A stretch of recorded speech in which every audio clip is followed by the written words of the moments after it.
یا ایھا الذین آمنوا، اہل ایمان مت داخل ہو جایا کرو نبی کے گھروں میں، الا ان یؤذن لکم، الا یہ کہ تمہیں اجازت دی جائے،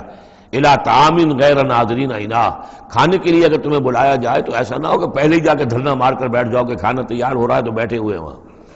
ولیکن اذا دعیتم فادخلوا، جب تمہیں بلایا جائے تب داخل ہو، فاذا طعمتم فانتشروا، جب کھانا کھا لو تو پھر وہاں سے منتشر ہو جاؤ، چلے جاؤ۔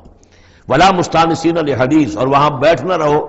وہ ڈیرا جما کر کے اب حضور کی باتیں سنیں گے، کچھ گفتگو ہوگی تو بیٹھے رہیں۔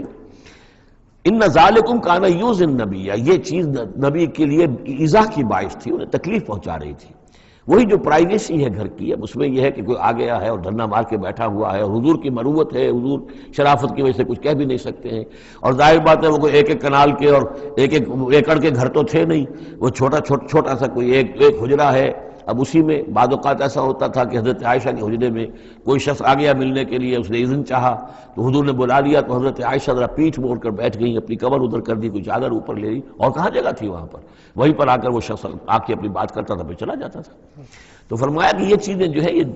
یقیناً تکلیف باعث بن رہی تھی۔ ان ذالکم کان یؤذی النبی فیستحیی منکم، تو وہ تو تم سے حیا کرتے ہیں، کہہ نہیں سکتے کچھ۔ واللہ لا یستحیی من الحق، اللہ کو حق کے بیان کرنے میں کوئی جھجک نہیں ہے۔